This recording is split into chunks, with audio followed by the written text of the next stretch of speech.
This is FanStream Sports.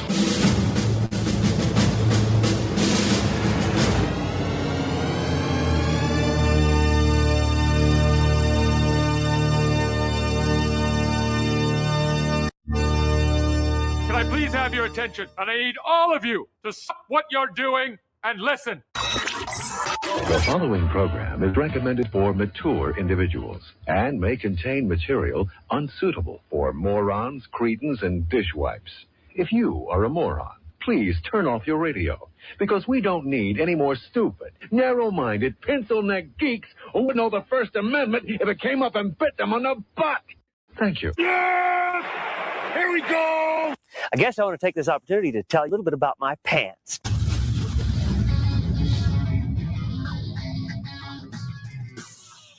Oh, yeah. Welcome in to the Colby Sapp IndyCarTim show, that show that you've tripped and fallen in and made a big splash. If you need to comment, you can use the text line if you're listening to that recorded podcast at 214-937-0569, or comment down below, leave a thumbs up, and, you know, like Nick Merck says, if you like the show, then like it with a thumbs up. Prove it. What's wrong with you? My name is Colby Sapp, along with the guy that's been punching buttons and making us either sound good or sound bad or just not sound at all, one IndyCarTim. What's up, Tim? Colby, I almost, if I didn't do 40 other shows, I might have forgotten how to podcast by now. This is true. We've had some things come along in life and holidays and just, stupid crap that have not enabled us to get together to do a show, and now we get together and do a show, and we've got so much sports for you that it's going to be hard to get to our normal shenanigans because there's a lot of things involving ball that we need to get into. But I do want you to contemplate this, Tim. Yes, sir. The Sony PlayStation turns 30 years old today. That means the Sony PlayStation, Colby, is too old for me to date. True. Just throwing that out there for all of y'all. True. True. Even though probably your last few ones that you've had that I've heard about have been right at that 30-year marker. So doesn't mean I like it. So we've had a lot of things going on. I've had a lot of, you know what? Next podcast, we'll get into a lot of run-ins that I've had because I've ran into some, let's just say, interesting people in my everyday life that have caused me to break out the old Colby for a second. Oh, no. In public places. Oh. He made an appearance a few times and caused people around me to kind of scatter back. And Whiskey Sapp showed back up. Wondered what's going on, and also kind of like, well, thank God that guy is here. Wow. He has made an appearance a few times. That's the ultimate tease right there. So if you want to hear about that, then of course you're going to have to tune in after we get to all the ball, including one college football game that has happened that involved both Tim's team and my team. And there was some stakes on the grill that were involved with this game. And really most of the stakes were on one Aggie side. Yep. And this game did not go the way that I thought it was going to go. Let me just be honest. Okay. Interesting. First of all, the Texas offensive line is pretty much a group of matadors letting the Bulls through this whole season. And I thought the defensive line of the Aggies was going to be basically just back there the whole game, and there was no way that Arch was going to be able to show anything to anybody while facing the ground. I had some Longhorns fans comment to me that they were afraid Arch might die in this game. Yes, that was a fear. The other thing that I had was that I didn't see that the Longhorns defense, because it's been a bend don't break style defense that has done more breaking than it should, was going to be able to contain a running quarterback the caliber that you guys have. Mm-hmm. All of that didn't seem to matter, though, during this game. It just did not seem to matter. It felt like the reverse of the Florida game for Texas, where that you had a team that should be better than the other team, right? But instead of Texas being the one that showed up drunk, seemed like the Aggies showed up drunk and unprepared, and that was weird. Yeah, and I will start by saying this, because I don't know how many podcasts I did interviews with about this game. And Colby, I did an Aggies Longhorns interview for a radio station in Des Moines, Iowa. Oh, wow. I'm like, why in the hell do y'all care about, hey, thanks for having me. Why do y'all care about the Longhorns? Well, man, we just love college football, and it's one of the greatest rivalries. And I'm like, someone from Iowa thinks this is one of the greatest rivalries, and I love it. I'm here for it. Right. At no point was I ever comfortable as an Aggie with this game. Wow. And I'll say because it had nothing to do with what happened with South Carolina. All right. Didn't give two craps about South Carolina. Right. This team was rolling. They hadn't been tested all season long. And I don't count the South Carolina game as a test, because you dominated the second half. You won that game. And South Carolina sucks. The Longhorns, who I also write about and cover on a weekly basis. So I've watched the progression. I've watched every game. I've analyzed every game. I have broken Arch down every week on my Pigskin and Burn-Ins Texas College Football podcast. Right. And I was terrified of this game for the Aggies. Wow. Because I thought the Aggies were going to get the best version of the Texas Longhorns in that week. Because while, yes, the Aggies had more to play for, a spot in the SEC title game, and now we realize a first-round bye in the college football playoff rankings, which they would have had they won, I think, regardless of what happened in your SEC title game. But Texas had just gotten better. Arch has gotten better. Yes, he has. In every single week. Yes, he has. And he has looked shitty at times, like absolute pile of dog crap. But, man, and it's not just Arch. The offensive line that you mentioned, I thought, has gotten better as the season has gone on. I think the coaching has gotten better for Arch as the season has gone on, and that has made him better. I think the scheming has gotten better. The preparation for the opponents has gotten better. And, while you and I and Aggies fans and Longhorns fans call this just the biggest rivalry for both schools, the players don't know that. These guys didn't grow up with this rivalry, right? For the most part, these kids were in elementary school the last time these two teams played, other than last year, right? Back in 2011. And to me, I think the Aggies a little bit looking ahead, because they've been told how great they are and how Arch Manning sucks. Plus, it's in Austin. If this game was at Kyle Field, I would have felt completely different. Right. And look, I'm not giving any excuses. I will say this first, as an Aggie, I gave all kudos and props to Steve Sarkisian and to the Longhorns, because the Aggies came in, like you said, a little bit unprepared, a little bit overmatched. Right. And a little bit outcoached, I think.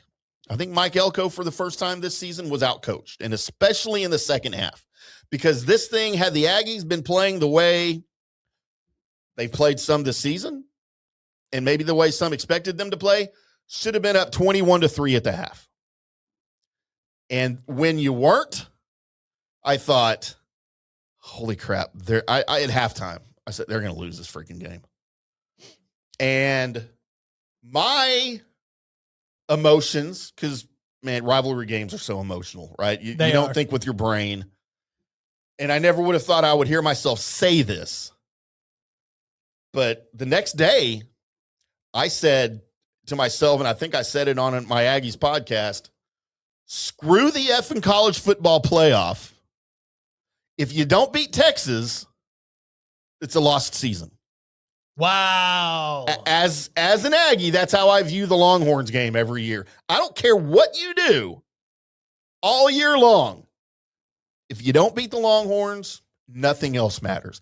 I still feel that way a little bit, but I've realized that's my Southwest Conference days thinking. Little swack. My Big 12 days thinking. My pre-college football playoff thinking. Because it still didn't matter. Unless you were ranked in the top 5 and y'all played each other, it didn't matter. Like, this game never had national championship playoff implications, right? No, it's bragging rights. Bragging rights and cotton to go to the Cotton Bowl, usually for when you're in the Southwest Conference. But now, and again, another college football team that I don't like, but I have to write about and cover, the Ohio State Buckeyes. Look at their 2024 season. They are by far the best team in college football. Mm-hmm. They roll through the regular season untouched, unscathed. The last week of the season, who do you play every year? Michigan. It's the Michigan. It's the game. Uh-huh. And Michigan beats you last year. Well, you're no longer undefeated. You're knocked back in the ranks a little bit, but you're still in the playoff. You go on and win the whole damn thing. But I still know people who root for Ohio State, and even though they won the national championship last year, Colby, I'd have rather beaten Michigan, is what they will tell you. I'm not going to go that far.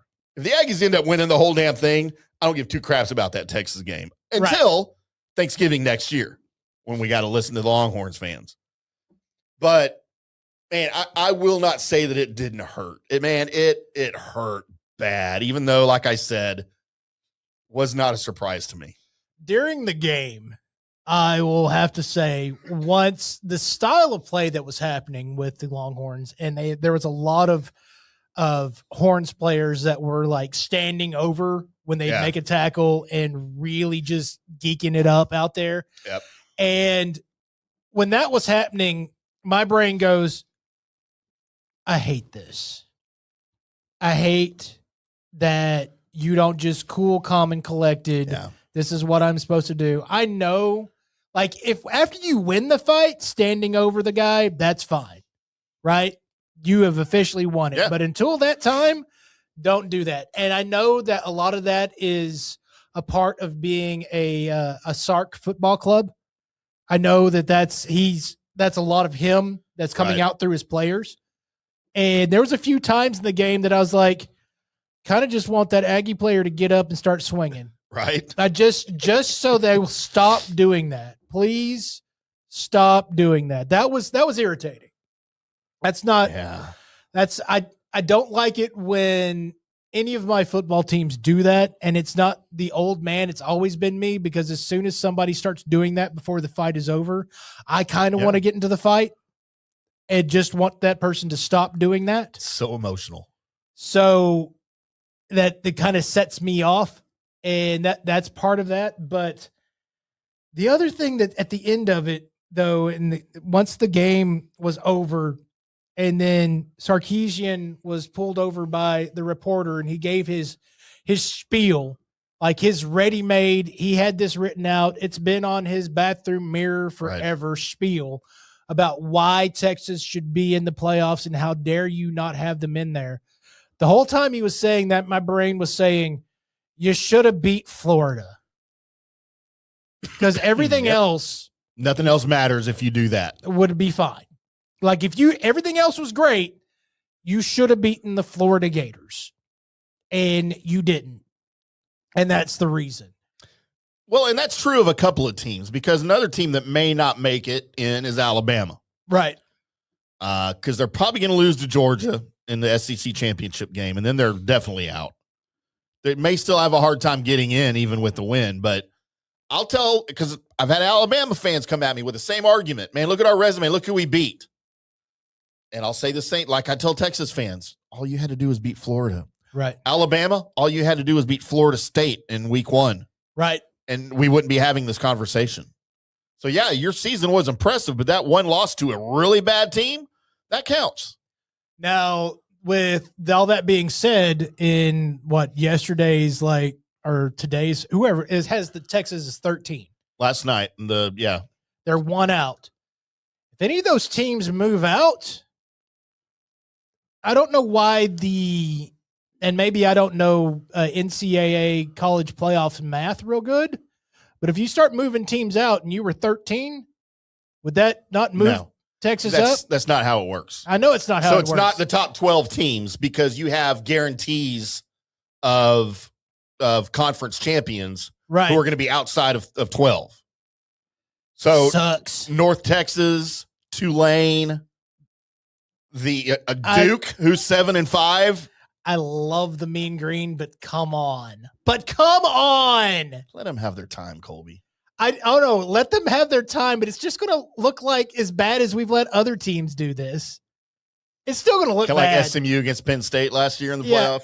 It's just going to look bad. Do I want them to have their shine? I do.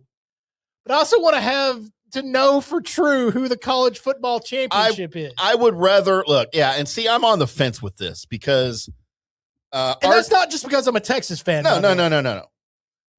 Look, do you want the best college football playoff that can be presented to you? Or do you want theoretically every school to have a chance to win something? Because you cannot have both. You can't. For instance, the way they have it now, you're going to get the American Conference champion probably in. The ACC Conference champion, unless it's Duke, probably gets in. But a team like Miami, who's the best team in the ACC, may be out. Or do you want to have, like, Tulane have a chance? Do you want to have North Texas have a chance to play in that tournament, right? Because if you don't, 1 through 12, that's who gets in. Kind of like what you were saying, right? And Texas is 13, so you're technically the first team out. Right. If you do it that way, you have the 12 best teams based on your rankings. Right. Get in, which half of me thinks that's how it should be.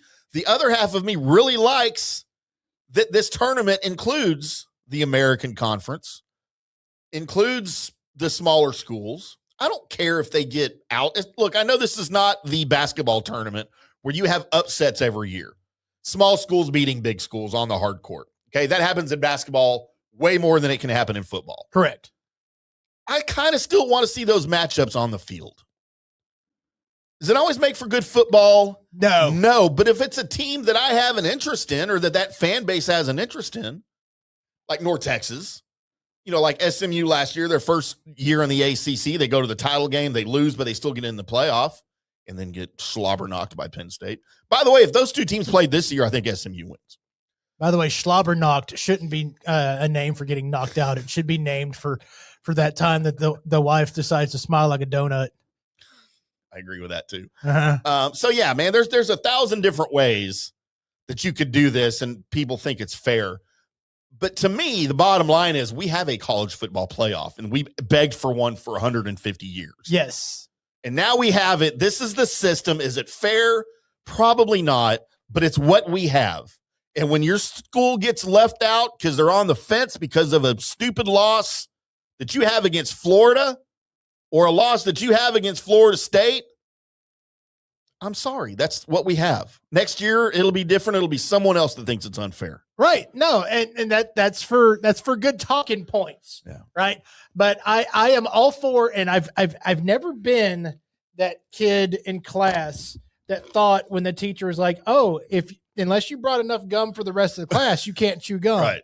I've never thought that was right. It's like, no, I thought to bring gum. Does anybody else think to bring gum? Because if they have it, then they can chew it too. Yeah. Right. So that's always been my thought. I've never been the one for all situation. Look, man, it's pretty simple. If your college, even though it says it's a Division I college, can't compete in Division I football, then maybe we should steal what's been happening across the pond with their football and just have different tiers for your top division. Relegate you if you suck. Yes. Yeah. And just you play in a different league now, bud. Never thought I'd agree with anything soccer ever did. Just that's what happens. And I know it's going to make college football more convoluted, but come on now. It's been convoluted our whole life. Yeah. You had to have like not a normal calculator. You had to have a different calculator just to find out how your team was going to do at the end of the season. It didn't always count with the wins and losses. It was then how much did you win by? And all this other crap that went involved with it. That's what the sport is evolving into. So go ahead and finish the evolution. Yeah. Just do that. Yeah. But look, here we are. It's not last night, Tuesday night was not the final bracket, the final rankings. That will come out Sunday, and we will find out without playing a game if Texas has somehow played their way or not played their way into the playoff. And you know what? If they make it in, I'm okay with that. If they don't, I'm okay with that. I am okay either way until I look and see the other teams that made it in and think, good God, if they could even sniff the field that the Longhorns could get on, then maybe I'll be all right. But if they're just getting on there to get squished, yeah, that will irritate me. It won't irritate me as much as 1G, who has just yelled my ear off every time I'm like, yeah, but you just should have beat Florida. And man. And his return was basically the Sark conversation, the Sark, mantra, just over and over again until I mute him in the group chat. So Colby, the way the conference or the playoff rankings went last night, and again, it's the second to the last one. It's not the final. That'll come out Sunday. There's going to be so much burnt orange diarrhea that happens if they don't make it in. Your top 4 teams right now who have a first round bye, and then will host a game in the second round.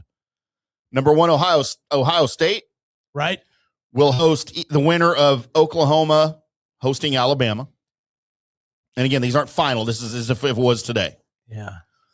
Number 2, Indiana hosting, and this is why the A&M loss matters to A&M, because instead of being at number 4 or number 3 and having that first round bye, if it was today, the way the rankings are, they would host number 10 Notre Dame.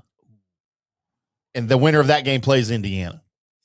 I don't want to play Notre Dame again. We already beat them. Yeah. Number 3, Georgia would host the winner of Ole Miss, hosting whatever the next fill-in is that we don't know yet. Right. Probably North Texas. Sorry. Sorry, KT. Gross.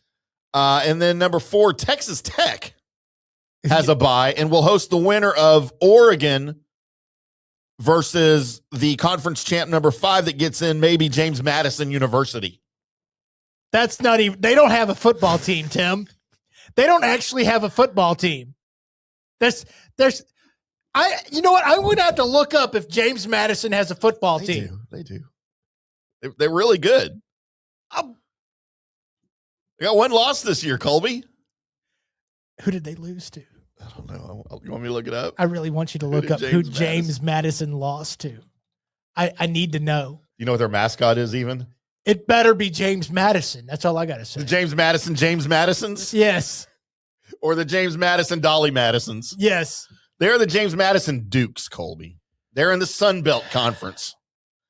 Their loss this year, respectfully, was a 14-point loss to Louisville. Okay. So where's Louisville at in this whole thing? They're not in it. Oh. But they've spent time being ranked this year. Like they're not horrible, all right? No. I understand. It just okay. So James Madison's wins this year, Weber State. Okay. I don't know who that is. I don't know who that is.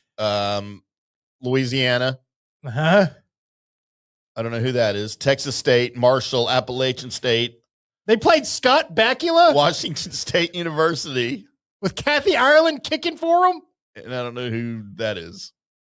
And Troy. Oh, they play Troy in their title. Troy Hughes? Yeah, they play Troy Hughes in their conference championship game on Saturday. And the bedazzled jeans didn't win. It's the Sun Belt Conference, okay? I know. That's the irritant. That's the irritant. That I think you got to. I like letting the little guys in. All right, if it means you know what? Again, Texas beat effing Florida, and you're in. This isn't a conversation. you know what? And I totally agree with you. It's some other team that gets kicked out. But the reason why you moved it to 12 teams wasn't for James Madison.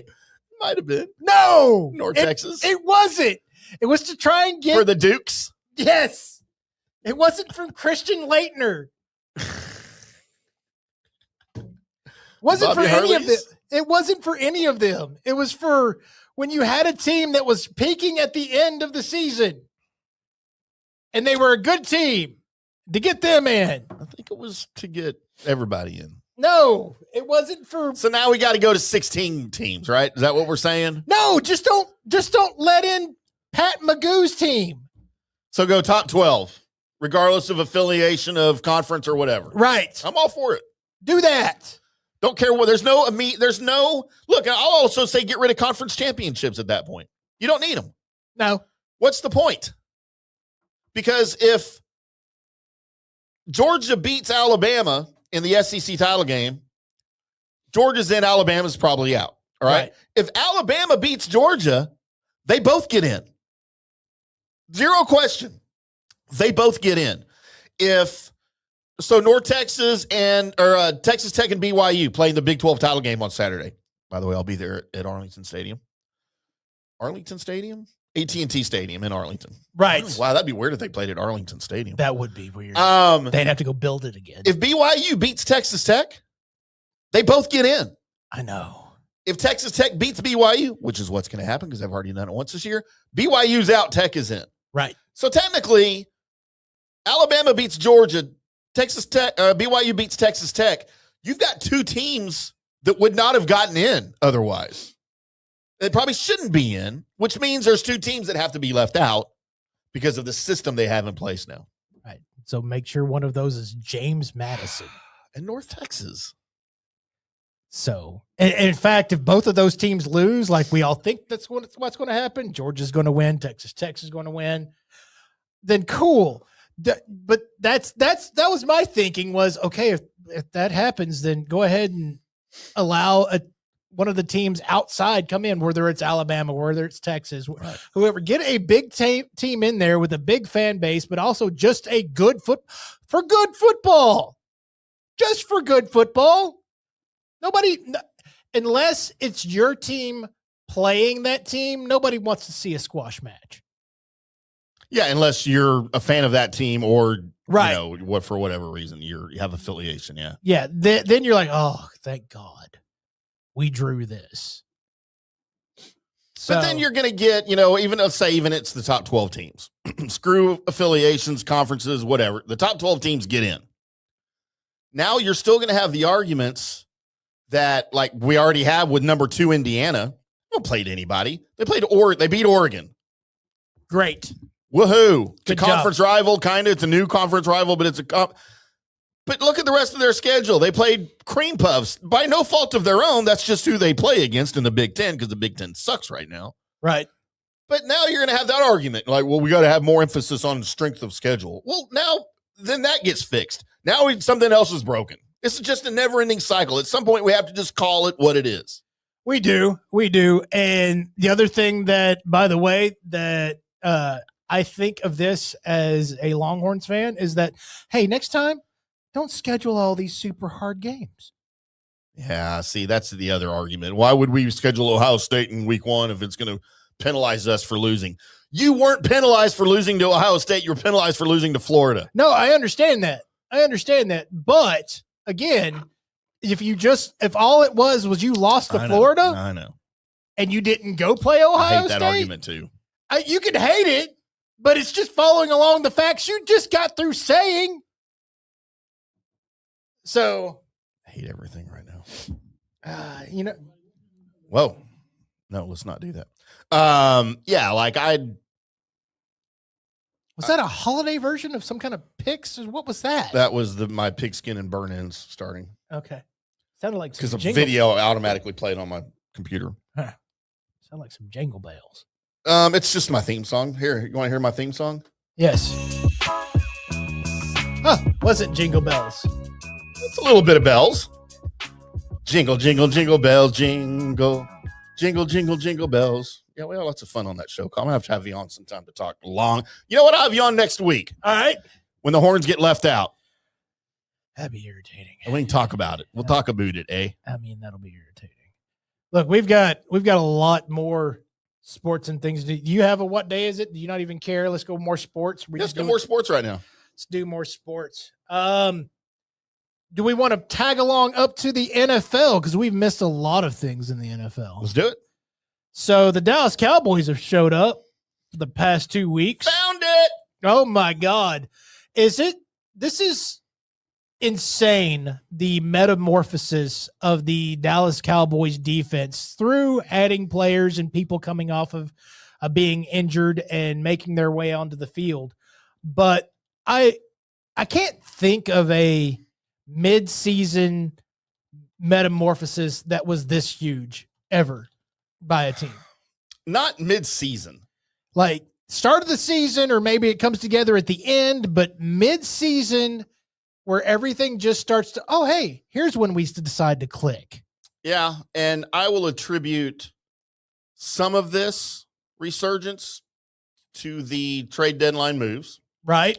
I think Logan Wilson has made an impact on this thing, not that he's made the same impact as Quinnen Williams, who has taken this thing over. Yes. It's become the identity. Yeah.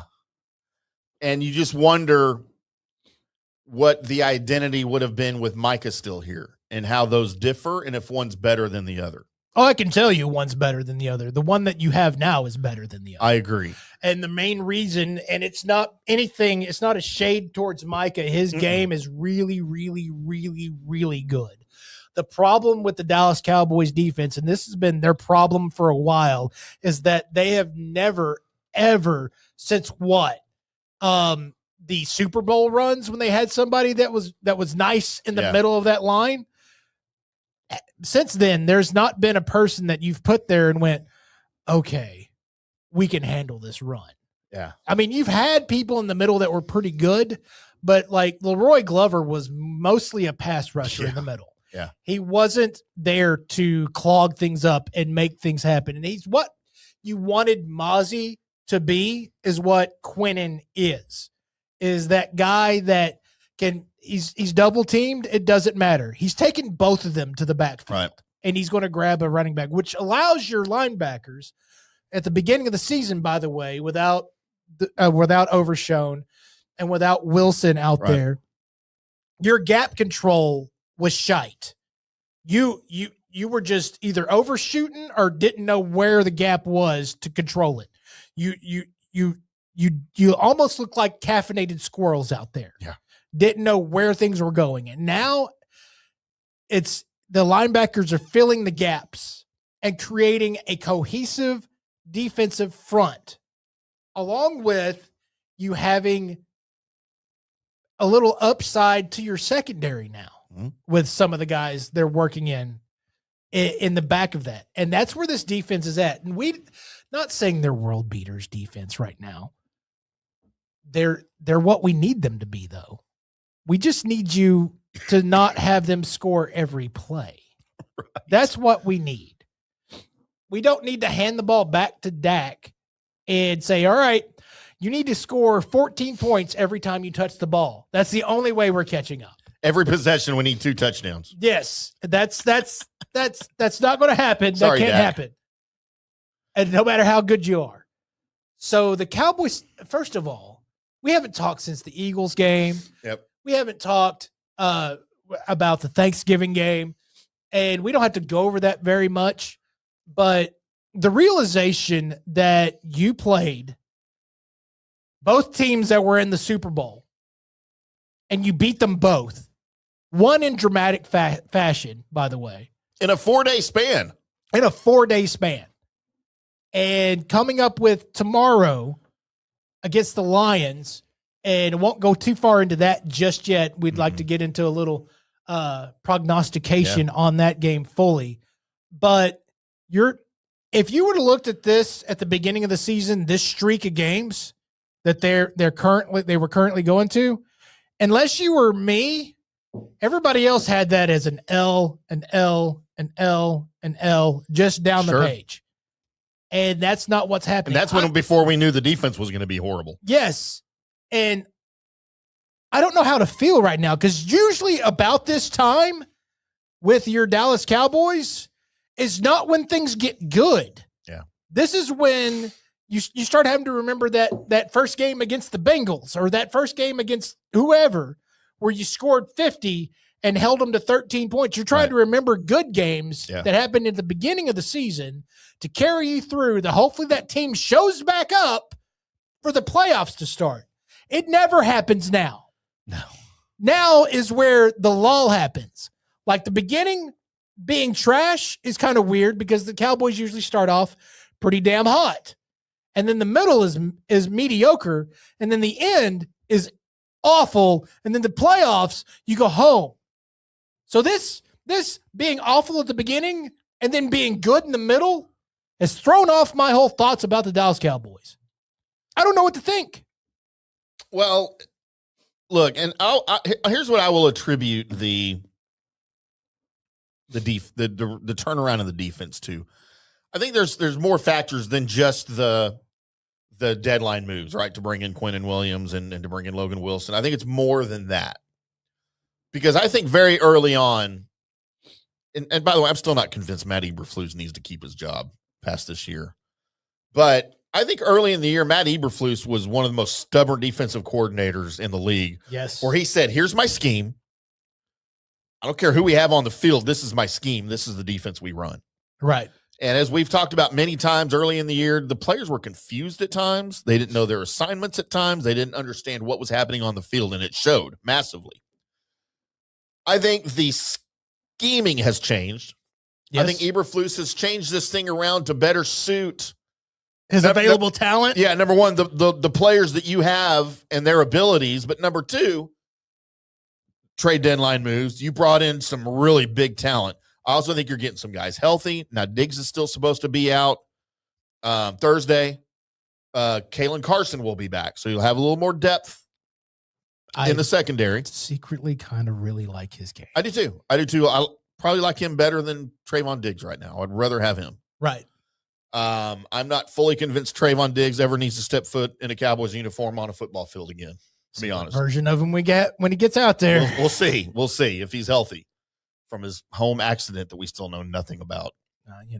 Tripped and fell over his dog. Credit to Matt Eberflus, whether he was forced into that change. Staring at you, Derek Holland. Or, oh my God, right? Tripped over his dog, right? That what you said? Yeah. But whoever decided to tell Matt Eberflus either change what you're doing or you're gone, or Matt Eberflus woke up one morning and said, holy crap, I better change what I'm doing or I'm gone. That's more than likely. Or I think it was a combination. He started to think that, and then he got a call. Yeah. Right?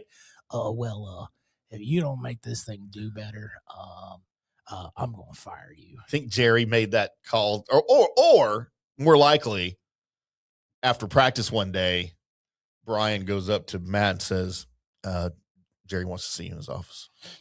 Either that or Shoddy just was like, hey, look.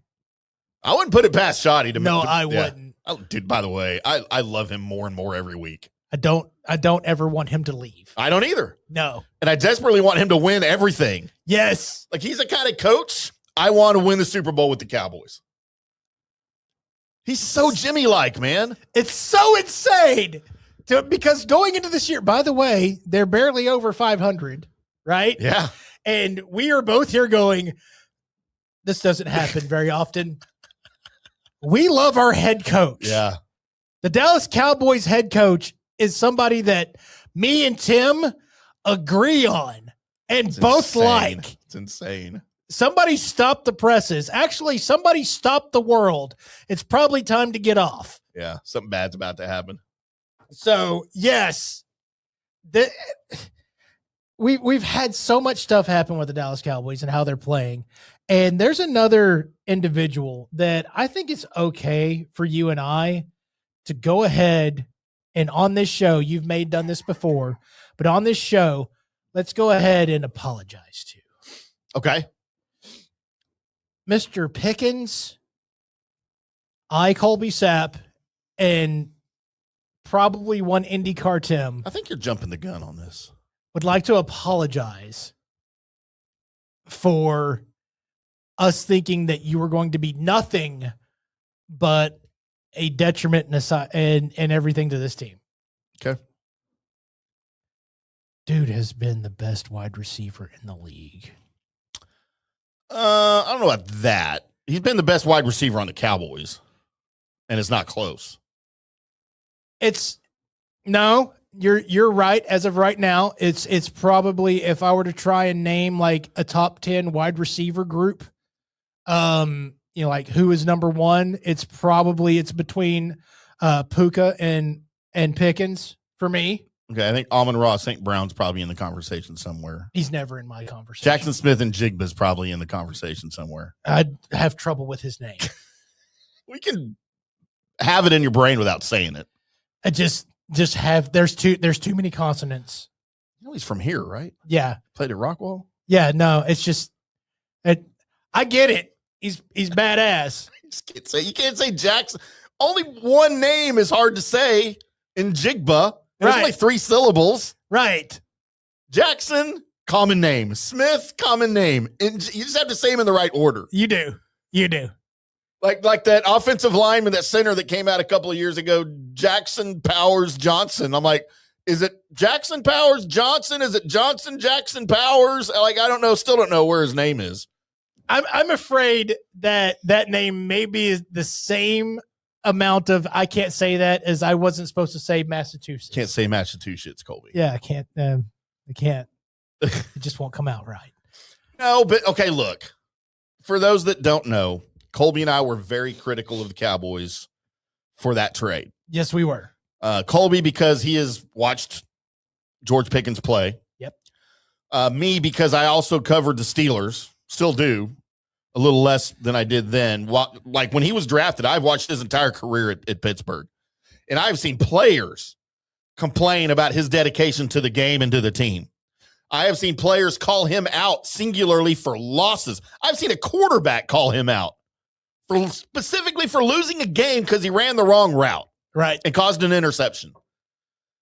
And I've heard his locker room pressers. I've heard everything. And I'm not a George Pickens fan because of everything he dealt with in Pittsburgh. And when I heard he was coming to Dallas, I said, this is going to be an effing disaster. Right. Now, he still, every once in a while, will show signs of that George Pickens from Pittsburgh. Every once in a while, you'll see it. But it seems like it's kind of controlled. But here's the deal now, and why you apologize, and while I'm not ready to apologize yet, but I think this is going way more incredibly better than what I anticipated. I will admit that, because he's performing now. Because in Pittsburgh, that's the guy I guarantee you in Pittsburgh, they're kicking themselves. Aaron Rodgers would love to have this George Pickens in Pittsburgh right now. Of course he would. But he did not perform like this. He's having a career year his first year in Dallas. And maybe a change of scenery was what he needed. That happens in the league, in every sport. Sometimes guys just need to move on, right? But if he can maintain this behavior, I'll take the occasional 15-yard unsportsmanlike conduct penalty. Yes. I love that he and CeeDee Lamb have a tremendous friendship. They're besties. That's amazing. I think it's great. I also think CeeDee Lamb is suffering because of George Pickens' presence here. I don't think he's as focused as he used to be. He certainly is not the player he used to be. I will go back to game one, Colby, Philadelphia. The 3 drops and the 2 in the fourth quarter that pretty much cost Dallas the game. And I came in here, I went that night drunkenly on my Dallas Cowboys Daily Blitz podcast. Yep. And I specifically said, don't anyone ever effing tell me that CeeDee Lamb is an elite wide receiver in this league, because he's not, because elite wide receivers don't do that. And I still believe that. I still don't think CeeDee Lamb is elite, and he's got dropsies again. He's had some drops. He's had some amazing catches. But George is the heart of this offense, man. You know what's going to happen, and I can almost guarantee you what's about to happen with this thing is defenses are going to start having to try and figure out how to cover a slant when George Pickens runs one, because no team in the NFL right now can figure that out. You know what it reminds me of? The Aikman to Irvin slant. Yes. In the 90s. Nobody could fucking stop that. No, there was no way to. But I think there's going to be more concern about that. And I think you're going to see a lot more 88 on the lesser coverage. And I think that's going to cause CD to go ham in a few games. And then Ferguson's there. And then, good God, if you want to try and cover everybody, then we're just going to hand the ball off. And you're not going to be able to make it. Can you imagine if we had a viable third wide receiver or 2A or whatever you want to call him? I think Ferg is that viable. Well, from the tight end position. I mean, with Ferg and a wide receiver from the slot, who Flournoy might be coming on to be that guy. He might be. Also, Turpin. See, I'm about done with Turpin. I am not done with Turpin. I'm about done you with want Turpin. know why I'm not done with Turpin? You know who Turpin reminds me of? Who? Kmart. Yeah, but maybe. See, I don't think he's as good as Kmart was. I think he's a faster version of Kmart. And Kmart, his role was very limited, man, what he could do. But that was so perfect. It was fun to watch, especially the kick return Kmart. Yeah, that was so perfect. And I think that's what Turpin brings. He reminds me more of Alexander Wright.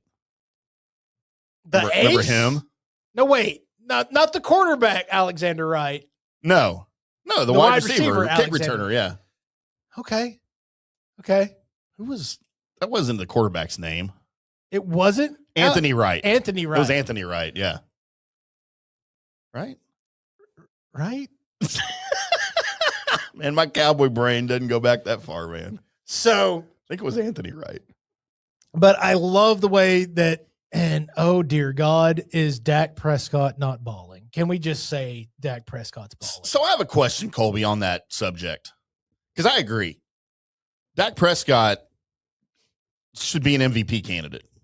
And he's showing up and he has most of the season. If you end up making it into the playoffs somehow, he will be an MVP candidate. I saw, how many games did he miss last year? 5? Yes. With the calf, right? Right. So I saw a thing, and it was on Fox Sports up here earlier when I was recording another show, that he is at the top of the betting odds for comeback player of the year. What? I thought, is that specifically an injury award? Yeah. Okay. I was confused by that. And I don't remember who else they had on the list. I'm sure I could look it up, but I mean, is it because you just feel like you're going to have to give this guy an award? I mean, I'm okay with that, but that seems like a weird one. That does. We're going to give you the award for Dak Prescott. You just won the Super Bowl. How do you feel? I'm comeback player of the year. Right. Oh God, this foot. I was ready to not care. Right. I was ready. I know you are too. Ready to not care about the way this thing was going. It was just, it hurt me to watch a team that looked really good on one side of the football, but could never be good enough because the other side of the football was so bad. Yeah. Just so bad. And you were losing to teams that had, as far as, no, you shouldn't lose to this team. Also, you shouldn't lose in this manner. I mean, yes, we did find out that the Chicago Bears may not be pretend.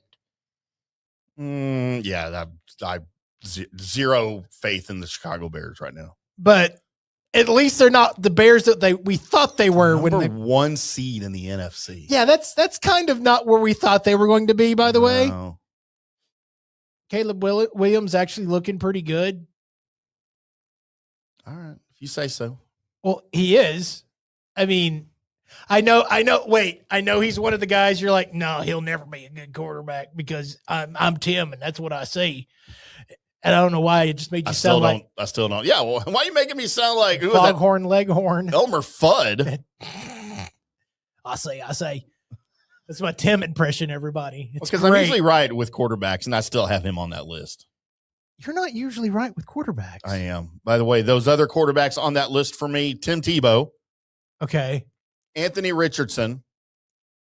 Okay. Justin Fields. Yeah, keep going. Chad Hutchinson. No, you can't just keep naming the wins, brother. You just can't keep, because a lot of these wins are the same wins that everybody else had. I also said Daniel Jones will be a Hall of Famer, and look, he's proven me right this year. I know they're 1-3 in their last 4, and they're falling off. But okay, yeah, you know what? I'm not going to say that because he still looked like the same Daniel Jones out there to me. It would just look like it was winning. Yeah. When the pressure started happening, Daniel Jones still doesn't run up the middle. He runs out the back of the outside of the pocket, out back farther, and then somehow he's been making mystical plays, but you can't do that every time because you're losing yardage. Future Hall of Famer, Colby. No. I still think Daniel Jones at one point is going to be the quarterback for the Dallas Cowboys. Dear God, no. I have seen visions, Colby. You know what? If that happens, you know what's happened to our team? Absolute. They won 2 Super Bowls in a row, and Dak Prescott retired. That's what it means. Okay. Absolute trash game. By the way, Bryce Young looking pretty good right now. No, I don't know about that. I think I said that about him too. He's also on my list. I know. Tua Tagovailoa. I said that too is on my list. Yeah, because you hate left-handed quarterbacks. My God, I do. I can't freaking. I swear to God, if there's a left-handed quarterback playing quarterback for the Cowboys, I'm out. The ball looks funny. I'm out. I'm out, dude. It's weird. It is. Have you ever caught a pass from a left-handed quarterback? Yes, I have. I don't know how receivers do it. It's just like so weird. It's like watching a toilet in Australia. It just goes different. It's like hurricanes in the southern hemisphere. They go the wrong way. What are you doing, Hurricane? Stupid. I cannot watch it, man. It's weird. Well, and here's the other thing. Unlike in baseball, when somebody has a left-handed swing, it just looks smoother for the most part. Yeah. The left-handed quarterback never looks as smooth as the right-handed quarterback. No. It doesn't. It looks chunky. It looks weird. Watching Steve Young pass the ball back in the day, it looked like a shock putter. He did. Most of the time, most of the time when he was frozen, it looked like this was his throwing. He threw the ball like that. He chunked it rather than throwing it. Right. Yeah. He did not have a smooth throwing motion. Yeah. Name a left-handed quarterback that had a smooth throwing motion. Can't think of any because I hate all of them. You know what else I hate? Left-handed kickers or left-footed kickers and left-footed punters. That's hard to watch for me. Like I throw my hip out every time I watch them. It ain't fair. By the way, it's unnatural. It's ungodly. Hold on. I was just making sure of one thing. Uh-oh. Better make sure of that one thing. We take a break? No. Okay, yes. I thought I remembered this. So Mike Vick looked all right throwing the football. He was a little smooth. That was probably the smoothest. I enjoyed watching him run more than I watched him throw, though. But when it came out of his hand, it was a effing cannon. By the way, little side note, I wanted to make sure this before I said it. He wasn't born left-handed. No one's born left-handed. No, I mean, yes, that's what happens. That's the reason why. No, it's a conscientious choice by the parents to make a kid right-handed or left-handed. It is not. 100%, because 2 of my kids tried to be left-handed out of the womb, and I changed that real quick. So now they're not good at their whatever sport they are because they're not trying with their strong hand. None of them were going to play sports except Tiffany, and she's right-handed. Grab my strong hand. I'll put socks on their left hand and make them wear it all day until they learn to do stuff with their right hand. That is stupid. I hope that's not actually what happened. Absolutely. None of my kids are going to be left-handed. Ain't happening. I morally hate you right now. Well, I'm morally correct. No. Everyone knows left-handedness comes from Satan. No one knows that. It's common knowledge, Colby. It's not. People are left-handed because of Satan. Okay. I hate you so much. Did you know that used to be a thing? I know that used to be a thing. In the 50s, even as recent as that? Yes, I know that used to be a thing. That's the reason why now I hate you so much. That's where I got it from. I believe it. No one believes that. It's my religion. No, it's not your religion. Left-handed people are evil, Colby. Stupid son of a bitch. I hate you so much right now. Stupid left-handed. Just be right-handed. What is wrong with you? Left-handed was so cool. No. Left-handed pitchers were... See, I don't believe you because left-handed pitchers were always going to make money. Okay, left-handed pitchers are the exception, and left-handed hitters. There is one sport where that is an exception. And it's your favorite sport, Tim. My favorite sport. So there's no way you had your kids forbidding them from being awesome at your favorite sport. You know what? Then be ambidextrous, like me. You're not ambidextrous. I am. You know why, though? Because I was born right-handed like the rest of the population on the planet. Uh-huh. When I was in 3rd grade, I broke my wrist. And I was in a cast for 6 months. Like, it didn't heal. I had to learn to write with my left hand in 3rd grade. So all of 4th, 5th, and 6th grade, I'm naturally doing this with papers.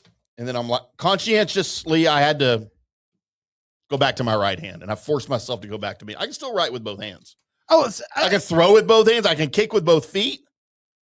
I can do it with both penises. what? No.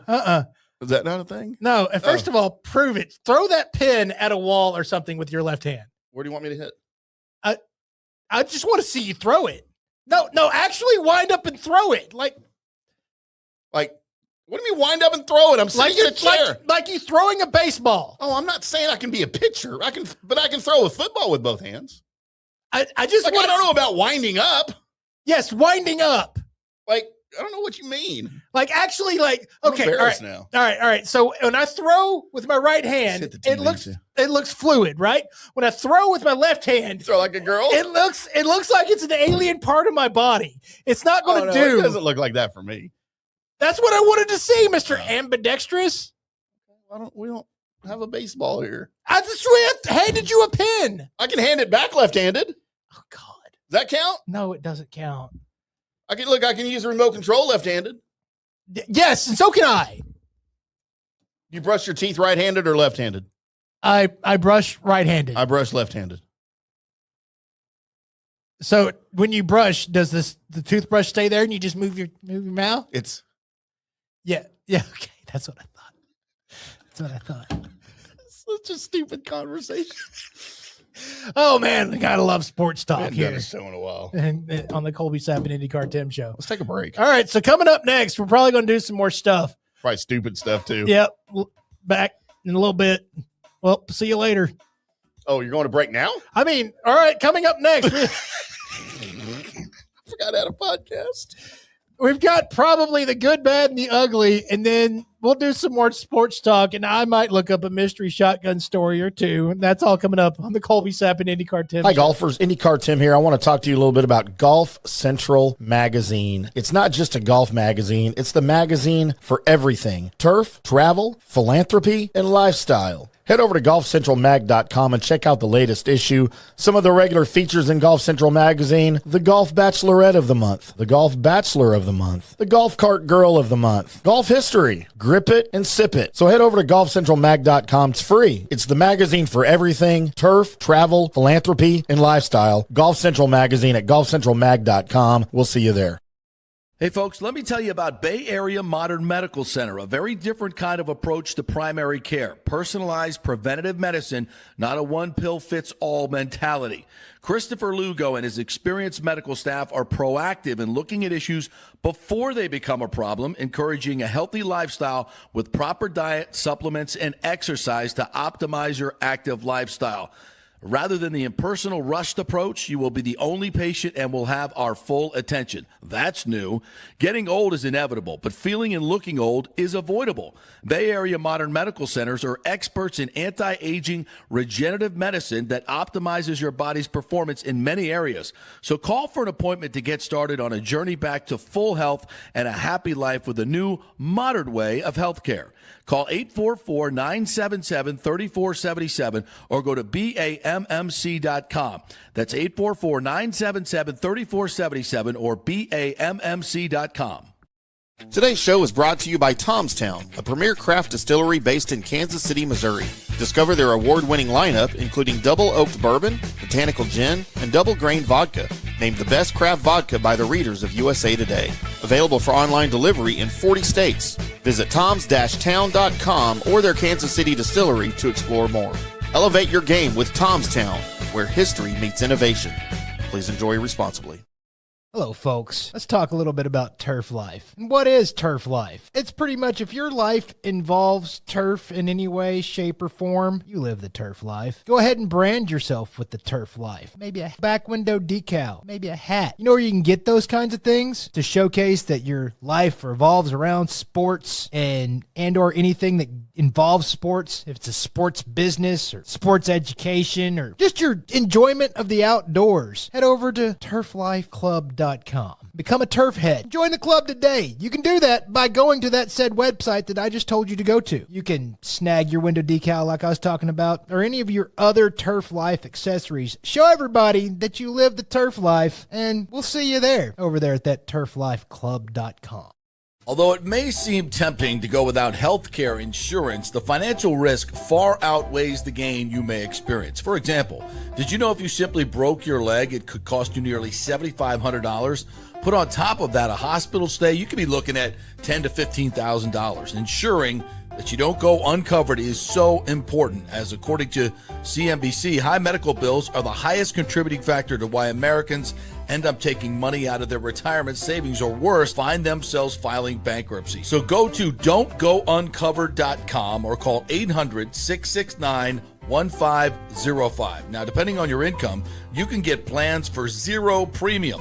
Our experts will guide you through the process effortlessly. They will shop many plans and find the one that's right for you.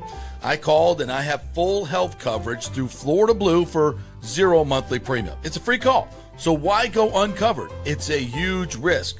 Go to don'tgouncovered.com or call 800-669-1505. That's 800-669-1505. Orion Golf Management Solutions. Orion Management Solutions has tailored its service packages just like it tailors its approach to customers. Some owners need more supervision, while others need periodic assessment of their short-term and long-term strategies and programs. Orion can be called in to develop a business plan with the existing staff, or we can assist with the daily management of a facility or event. Either way, we make sure the client is satisfied and understands the direction the facility needs to go in order to achieve the owner's goals. Orion Management Solutions can help with owner assistance service solutions, daily course management, business plan development, monthly operations, or as-needed consulting services. Whatever your need, Orion Golf Management Solutions can help. Check out oriongolf.com. Let's go. Right now, back to the show on FanStream Sports. Welcome back to the Colby Sapp IndyCarTim show right here on FanStream Sports, live from the FanStream Sports studio in North Dallas. We are back, baby, on Hump Day, which means you get to go hump your girlfriend and your boyfriend. I don't know if that's what that means. That's what it should mean. I like my version of Hump Day way better, Colby. And we are just spewing all of our sports that we are getting out of our collective systems here because we haven't been able to do that in a couple weeks. We haven't. Things that have happened since we've been away, we're trying to get back in discussion with. Cooper Flagg, by the way, for your Dallas Mavericks is looking a lot better. Like the game is slowing down for him. And also you're starting to see some, surgence of other players that you weren't planning on being big things for this team that are really starting to, bump it up a little bit. Just imagine how good Cooper Flagg's going to look when he starts playing his natural position. You know what? I don't mind the way he's playing right now. I don't mind I hate it. where he's at right now. I know. I hate it. Because until Kyrie Fire comes Jason back, Kidd. he's the best guy you got. Fire And Jason Kidd right now. They've proved it. They've proved it by allowing the Beat others. Phoenix. Yeah. The other night, like convincingly beat Phoenix the other night, shorthanded. So yeah, no, absolutely, man. Things to get excited for with the Mavericks. Unfortunately for our stars, Colby, things not getting excited. They're playing well, right? But you just lost Tyler Seguin again. This time to an ACL, out indefinitely, and you just wonder, man, with his age, with his mileage, like at what point is it too much to come back from, man? And now he's dealing with an ACL tear. That may be the might be it, right? That might be the proverbial nail. So I hate that for him, man. I do, especially with the run that people, as Stars fans, you kind of expected at one point you were going to be able to have with him, be able to roll around the rink with the cup in your hands. Yeah. And I wanted that for him, man, more than anything. It not happen. Yeah, bud. You lost to the Rangers in overtime last night. You're 17-5-5. You go on a 1, 2, 3, 4, 5. You go on a 5-2 stretch, Colby, and you lose a game to the Colorado Avalanche, who are 19-1-6. They have lost one game all year. It's, I mean, in 26 tries, they've lost one game. quite impressive. So how did Joe Sakic do? Joe Sakic is leading the league in not goals. Oh, okay. What's wrong with Joe Sakic, man? I like Joe Sakic.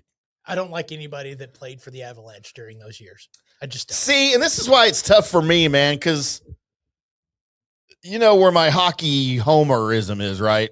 North of the border. Yes. With my Montreal Canadiens, les habitants. But I was also a fan of the Quebec Nordiques. And that's where Joe Sakic started. Yes. And I loved my Nordiques jersey I had as a little kid. I still one of my favorite logos all time I have a banner hanging up in there. It used to be right here, but I had to hang up the Bucks flag for you, Colby, for your Buccaneers. Yeah. But so when they moved to Colorado, I was in 95, I was all for it. I'm like, okay, cool. Yeah, I'm still going to be a fan. Well, then, of course, they become the Dallas Stars' #1 rival along with the Red Wings in the late 90s. And now I hate everybody. And then to make matters worse, my favorite goalie, Patrick Waugh from my Montreal Canadiens, who won a cup with them in 93, starts to play for the Avalanche. I hate that guy, too. He's a badass, though, man. I hate that guy. He's coaching. I forget where he's coaching now in the NHL, and he's a badass coach. I hate that guy.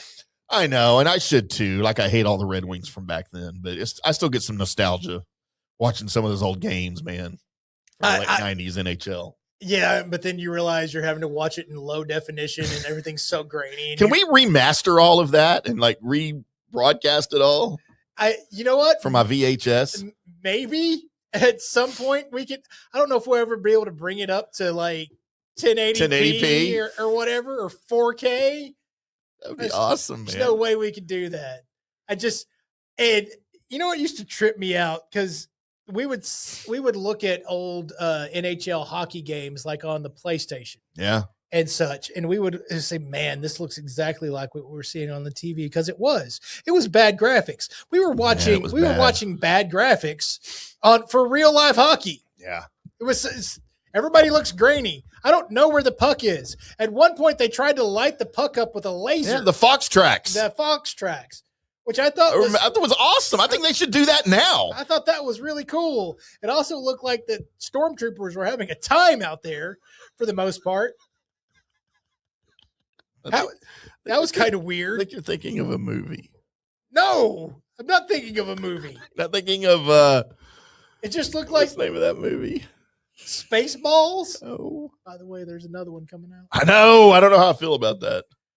Speaking of movies that we're not sure how to feel about it, there's one movie that's getting a do-over in life. Colby, did you ever watch Strange Brew? I did never watch Strange But Brew. you're familiar with the movie. I am. Bob and Doug McKenzie? Yes. Okay. Again, you hate comedies. Unless they're really, really, really good. Are you fans of that? Were you ever a fan of those two characters, Bob and Doug McKenzie from SCTV? You know what? I've heard of the them. quirky Canadian. Okay, so you never watched any of it or anything.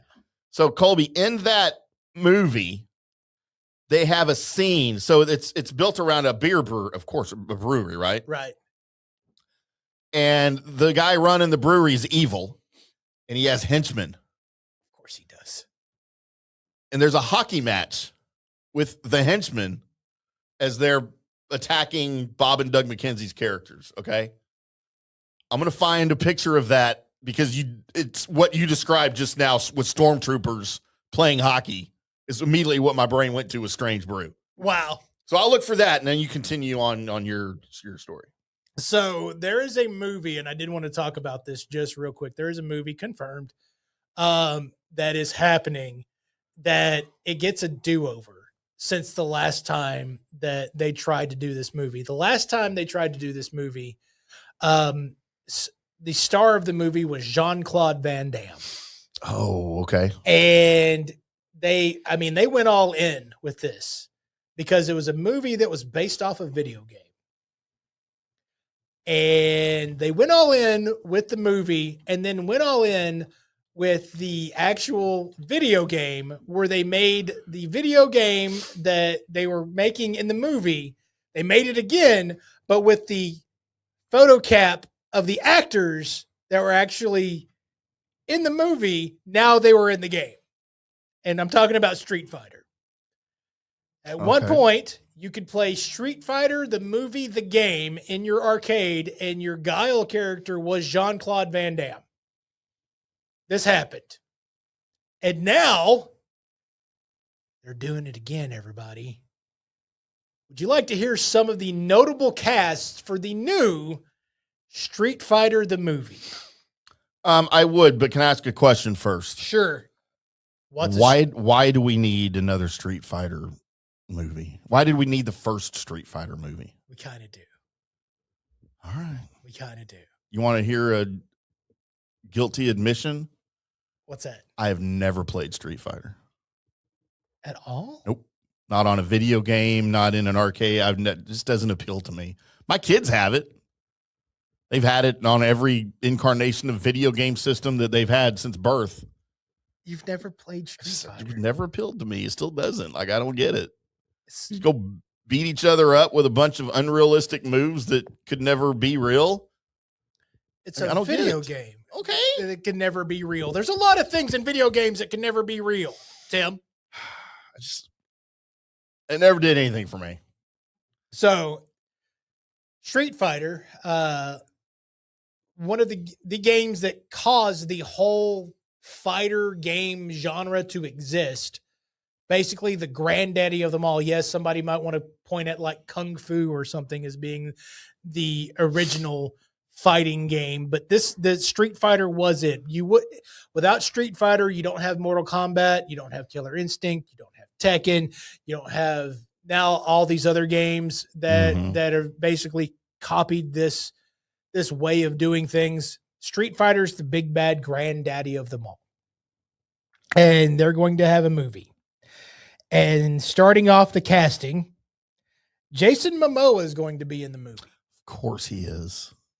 Would you like to take a guess without, obviously, not a lot of knowledge of Street Fighter characters? Would you like to take a guess who Jason Momoa is going to be? I don't know any of the character names. There is one guy who's green and from the jungle with big orange hair. Jason Momoa is going to be playing Blanca. Look these people up. Blanca's stage is basically the jungle and his big moveset is curling into a ball and launching himself at you or electrifying the ground that he's around.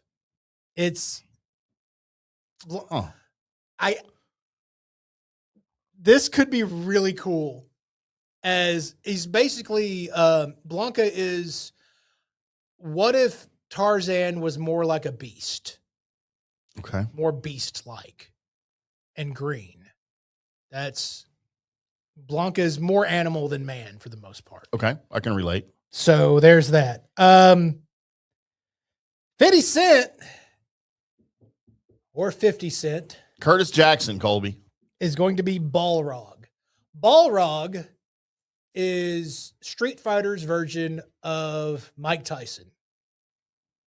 Funny little note, by the way, in Japan, Balrog is the name of the final boss and not the name of the boxer. The name of the boxer in Japan is M. Bison because it's a lot like Mike Tyson. Oh, okay. But they didn't want to use that in America because they were afraid that the American people would catch on to how close it was, right? And they might get sued. So they flipped them. Mike Bison. Yes. Never put the two together. That's right. One Cody Rhodes.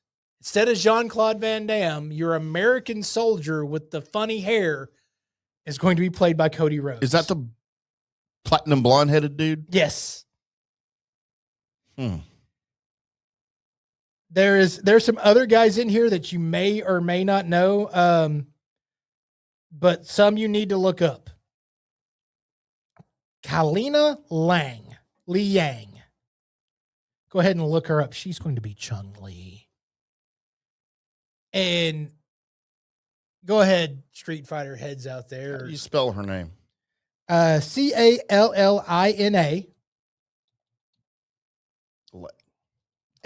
Liang. She's Canadian, Colby. She is going to be Chun-Li. I hope she has the legs for it. Because that's the one thing that Street Fighter players, if you were a kid playing Street Fighter, the one thing that you noticed about Chun-Li Was the legs? is because her legs are huge, bud. They are huge and muscular and look like they could kill anything that tried to get in there. I have pictures of her legs here, Colby. Do you? I mean, kind of. Let's put this on the screen for you. All right. The character is Chun-Li, Correct. who has, oh, come on, for the love of God, don't do this to me now. Come on, baby, light my fire, computer. So she's very cute, the actress here. But, oh, excuse me. What happened? I had to take a screenshot because it won't upload it in its current format, Colby. But the actress does not appear to have large legs.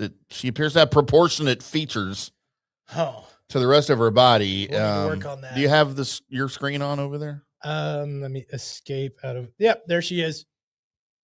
Oh, hey, how you doing? I mean, I'm not complaining. I just don't know that she has the thunder thighs that you were describing for a fighter. She will need to try and grow some of those. I'd be happy to offer my services. So get in the gym, sweetheart. Man, I feel like Tim. I just sweethearted a lady. You did. Yeah. Colby, tell me what you think of this right here, if that would make you want to see a movie. Kind of. It kind of does. Now, what if I told you all of those hockey players that are being pitted against each other are in the loony bin? That's even better. Yeah, they're all comically committed players, and they all have the same, it's all black. Anyway, that's when I thought of Stormtrooper hockey. That was the scene that came to mind for me. Finally, on the list of notables for me, there was one character in Street Fighter that's kind of the gimmick character. So you have Ken and Ryu, depending on if you say it right or you say it wrong. I said it right the second time. I said it like everybody says it the first time. That are kind of alike in their moveset. Both of them have, the fireballs. They have the rising uppercut. They got the spinning kick. And they decided as a joke, they were going to make a character that was like them, just not as good. Like when he throws a fireball, it barely makes it out past the front of his hand and then it stops. Right? When he goes to throw an uppercut, it takes him forever to get into the windup. And then he finally does, and he doesn't jump as high as Ken and Ryu. So it's a bit. It's a bit. It's kind of funny, yeah. So your bit character, Dan Hibicki, is going to be played by Andrew Schultz, the comedian. Andrew Schultz. By the way, funny guy. I've never seen him in my life. You need to now. I know a lot of times when I say somebody's funny, you're like, that guy's not funny. That guy's not funny. I don't know why. I just made you sound like Trump there. So far, I've made you sound like Foghorn Leghorn. Now Trump. You just need to nail down a Tim impression. You know what? Maybe I just like the scatterball impression. All right. But I need you to check out Andrew Schultz. He's hilarious. I think he's hilarious. You'll probably think he's not. I'm gonna text you in about an hour after the show and go, what are you thinking? So, Eric Andre makes an appearance in this movie as Don Savage.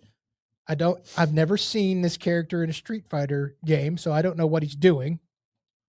And yes, the other characters, there will be a Vega. It's not Don Savage? It's Sauvage. Okay, because when I just Googled it, it's just Savage. I'm going off of the movie cast point. Okay. So if it's just Savage, then maybe I just missed somebody. I haven't been playing like Street Fighter. So do you know what the character looks like? I don't. Well, let me see if I can help you with that, Colby. because it's perfect casting.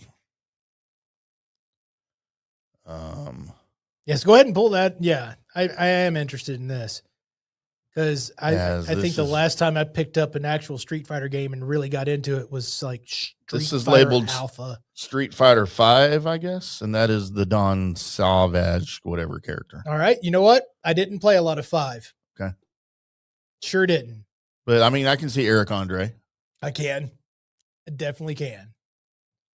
Okay, Cammy is going to be in this game in the movie as Mel Johnson is going to be that. Let's hope she pulls off the British agent real well. Good day, mate. But at any rate, I'm interested. I have no idea what kind of movie this is going to be. It's probably going to be. Sounds like it might be a semi-comedy. Might be. See, the hard thing about these movies, whether it be Mortal Kombat or Street Fighter, it's setting up the tournament. So why are all these people fighting each other? You have to have that more than anything to set up the tournament. And also, why one person in the tournament's a good guy, why they're a bad guy, right? Okay. And try and build to the end of it. Like Karate Kid has a tournament in it, right? But it's not the whole reason for the movie. The whole reason for the movie is the training and the moving forward and the breaking through. That's kind of Karate Kid's deal, right? Mm-hmm. The movie that's about a game that has a lot of backstory, but it's goes in so many different directions because even though the main character might be this guy, your main character might be somebody totally different because you like a different character. Right. So each story has its own line. So gluing them all together and making everybody happy is going to be kind of difficult. But I'm interested. And just seeing what happens with this, give it another try, because I am one of those people that when Street Fighter the movie came out, I went to see it and I was very disappointed with life while watching it. I might give this a shot. So if you give me the assignment, Colby, that we're going to talk about it on the show, yes, much like you do other stuff that I would have zero interest in seeing, but I will see it for the show. Unlike you, who even if I say, hey, we're going to talk about Raising Arizona Wednesday, you're going to be like, oh, yeah, it's all you. Yeah, it is all you. I'm still going to get you to watch that movie. I have too many video games to play, Tim. No, you don't. I just do. Just take 2 hours out of video game play. Wish I had time to play video games. I got to go watch Raising Arizona again. It's all about what you want to do. So we've had your sports. We had a little mini mystery shotgun right there. We did. So you want to do a what day is it? We can do a what day is it if you'd like, or we can do Are You Better? I've got either one ready to go. Let's do what day is it because it's even short. Though it's good, bad, and the ugly, and now it's the second time pre-show. I called it that. You did. Uh-huh. Are we gonna have to change the name of the segment, Colby? We're not. It's kind of somebody else's segment. It is, but I have the theme song too. They'll never know. Right. They don't even do it anymore. They break it out on occasion. There's a notable Are You Better, then they'll do it, I guess. Huh? All right, Colby, let's dive into what day is it. For those that are new to the show, this is where I just go in and I tell you what day it is based on unknown people who have written down in books and calendars that this is this day, and we have no idea where to submit our days. Right. Because we have ideas for days, such as today, Colby, Candle Day. You like candles? Not the wife loves candles. I love candles, Colby. I could give or take candles. I don't really care. And the ones that throw me off are the ones that smell like good food. Those throw me off. All right. Well, along those lines, let me throw this at you because I discovered, as I'm discovering a lot of things with my new HEB in my neighborhood. Ooh. And they have a pretty large candle section. Yeah. Because they have a big home goods area. They've got a pretty large every section. Colby, there were 2 candles that I'd never seen before that stood out to me at HEB. One being a buttered tortilla. Oh, sweet God. Candle. Can't handle it. And a barbecue sauce candle. Can't handle that either. And you put them both together and it was amazing. I can imagine. And all I did was just like, I didn't light them. I was just doing this, smelling them at the same time. And then I had to go get a freaking barbecue sandwich. Of course you did. You probably had to go grab some of their tortillas too. Oh my gosh, so good. Yeah, they're amazing. Everything at HEB is amazeballs. For the longest time, and I'm glad this candle finally ran out of oomph. The missus had one that was supposed to smell like a sugar cookie. Oh. But what it smelled like was somebody, not quite sugar cookie. It smelled like somebody was baking chocolate chip cookies. It smelled exactly like somebody was baking chocolate chip cookies. No, they weren't burnt. They were at that right moment where the whole house smelled like cookies. That would be the worst for me. Oh my God. I would walk in, not be hungry at all. Not be hungry at all. That candle would be, it's like, I'm hungry. So I discovered something thanks to a lady friend. Actually, the same lady friend that bought our figurines up here for us and sent those that donated for the studio. Your dog just bit me again. Hey, go back. As she bought me, because she knows and this has been a while back, my affliction or affinity for candles. Yeah. She bought me a big case of candles and a candle warmer. Like the heat lamp that goes on top of it. Right. And I've never heard of these before. Mm-hmm. So you're not burning the wick. You can and it's adjustable, like height and I guess intensity, to where you can melt candles and then they reform. Well, now I've been using these things for like a year and I rotate them like every few days. And there's a couple I didn't like. There's flavors or scents that I don't like. But now I feel like they've lost their scent after like a year. You've made candles last a year. I know, but I never heard of the candle burner thing before, ever. Yes, that's we have that. We have them in the the clay things where you just buy the little things of wax. Yeah. We've had those, and we've had the one that looks like it's just like a coffee cup warmer. Right. Yeah, and you set it on top of that. You set it on top of that, and it does the things with the candle. Huh. So we've had those, and those are great because now we don't have to worry about, hey, we got to find fire. Right. Fire. Colby, it is also Farmer's Day in Ghana. Well, you ever been to Ghana? I've heard, though, that the rhythm is going to get you. The rhythm in Ghana got you. Mm-hmm. How about Faux Fur Day? I never want my pho to have fur on it.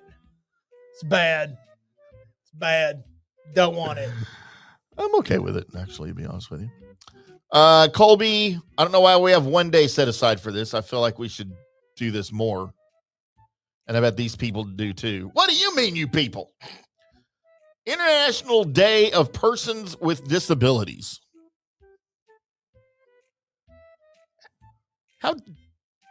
A day. How deep do you go with like obviously we think of the people in a wheelchair, right? People. Are you trying to say where do I draw the line at? That's no longer a disability. Kinda, yeah. Yeah. There's some things. Have you ever read through the list of things that you could have wrong with you that would count as a disability? Yes, and you get money for it. I think I have a few of those. And you get a parking thing for it. And I actually just think, well, I just call that life. Yeah. Some of those I'm like, yeah, no, those people need to have a little extra whatever granted towards them. And some of it's like, I can't use a cell phone. That's in there. I know. That's in there. Why? What's wrong? That's weird. Yeah, disabilities. And look, for all of those that deal with, I feel like I deal with disabilities every day. They're called other people. Right. But yeah, no, there's some crazy ones out there. Colby, how about National Green Bean Casserole Day? Green bean casserole should not only just be a Thanksgiving meal. It's not for me. I make it year round. As a matter of fact, I make it so much during the year that I rarely make it on Thanksgiving. Oh, right. Yeah, it's one of my favorites. And I just use the stupid pre-made stuff you buy at the store, right? The French's onion ring, Crispies, and then the cream and mushroom soup. Yeah, the soup and the green beans. Yeah. Oh, man, it's so great. It's just as good like that. It's better, of course, if you make it scratch. It takes so effing long. It does. To scratch. I'm all about saving time. Colby, how about Let's Hug Day? No. Colby, you want a hug? No. Get away. Colby needs a hug, y'all. I don't. Y'all send Colby a virtual hug. I don't. On social media. So some of the coworkers have figured out not to touch me as a thing. They'll try to hug you? And this has now become at least one of them's goal in life is to try and actually like touch me. It's Adrian Beltre thing? Yeah. And I don't know. At one point, I think I'm going to fake out like I'm going in for a hug, and it's just going to be an effing tackle. And there. An upper body tackle. And mission accomplished. It's going to start high, and then I'm going to drop the hips, and I'm going to go in for just belt high, leg lock. So you don't have like the bro hug with some of your buddies? Y'all don't bro hug? If that is a very, very rare occasion. I can imagine. If you've ever gotten the hand grasp, pull in, shoulder to shoulder, and if I've went to the other shoulder, like bam, the twofer. And bam, Wow, the twofer from Colby. If I've done that, and you can count yourself as one of them folks, wow, then go ahead and know how high up you rank. That probably means you're on Colby's emergency contact list. And there is one person, actually there's two, in this world that have made it all the way up to when we see each other, they will run and jump sideways, and I will catch them. Yeah, I don't want to be in that club. So I don't trust you. There's been two people that have done these things. Those must be little friends of yours. Made it to that list. And so Toasty, X, y'all are still the only two that ever made it into that list. And there'll probably never be any more because I've seen Colby. So, Colby, how about National Heather Day? Like the movie The Heathers? I think it's just the person. Heather is such a tricky name. Dude, Heathers can be so crazy. They can be crazy. They can be hot. That's all I know is hot, crazy Heathers. They can be completely opposite. We had a crazy Heather help us paint the studio when we moved in. We did. She still has some of my clothes I'd really like to get back. You're not. No, I'm never getting those back or those 6 months of my life. Yeah, Heather is the name to watch. As soon as my name's Heather, you just don't know. Out. No, you don't know. It's a box of chocolates now. It's a risk. Yeah, it could be anything. Mass murderer. I might wait a day or a brain night. surgeon. And then I'm out. Colby, how about National Rhubarb Vodka Day? I'm out. Yeah, I don't know what rhubarb is. Is that a fruit? Rhubarb is like rhubarb pie. I've heard of that. Rhubarb pie is good. I always thought it was rebar pie. Like, why does anybody want to eat pie made out of rebar? It's almost, it's kind of got the texture kind of like celery without the. No, I'm out. Without the like the veins that stick. Yeah. But once you cook it down, it has a little bit of tartness to it, and then you add the sugar to it, and so it's a sweet and tart pie. No, it's actually pretty nice. And quickly, Colby, let's run through our concert calendar. Okay. If you're in Boston, Massachusetts, you can go to 'Twas the Night Before by Cirque du Soleil at the Bach Center Wang Theater. I don't want to go. If you are in Los Angeles, at the Belasco at 7:00 tonight, To Live and Die in LA with the great Wang Chung. I'm out. I would go to that. I don't want to go to that either. I would go.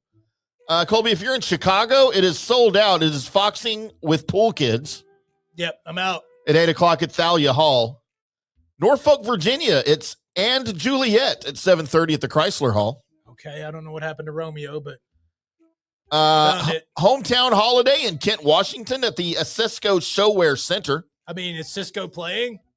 Are we going to hear about the thong? Was that a rapist? It's the thong. I don't know it. He's the one that did the thong song, Tim. Don't know that. What is the thong song? I should know about that. You should know about the thong song, Tim. Pretty sure I don't know, Colby. If you're in New Haven, Connecticut, by the way, it's a beautiful town. I love New Haven, Connecticut.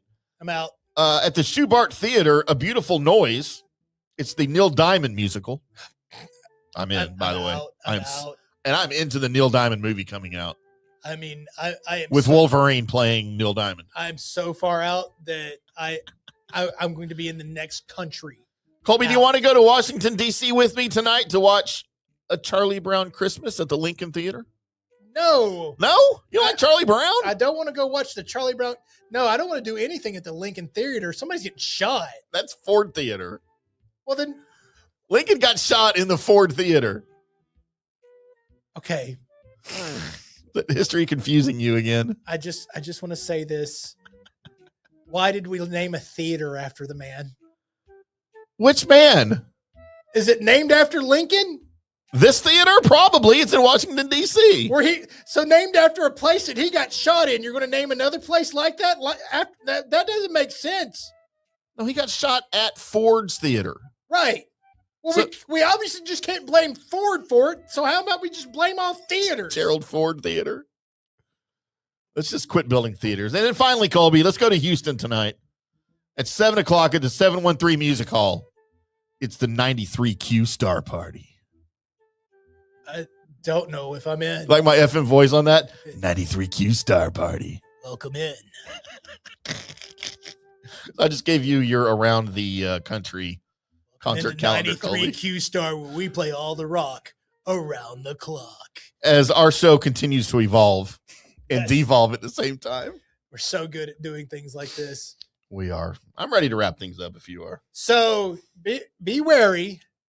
Next week when you hear us, I have the stories where Whiskey Sapp has made his return into the public areas. You can't miss that. In the pubic areas. That's public.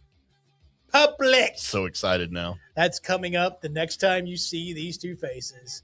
And that's going to do it for the Colby Sapp IndyCarTim show here on a Wednesday. We will be back next week, as Colby just said, with maybe the greatest tease in radio history. What up? The 93Q Star Party in Houston, Texas. We rock. We'll see ya. Your clock.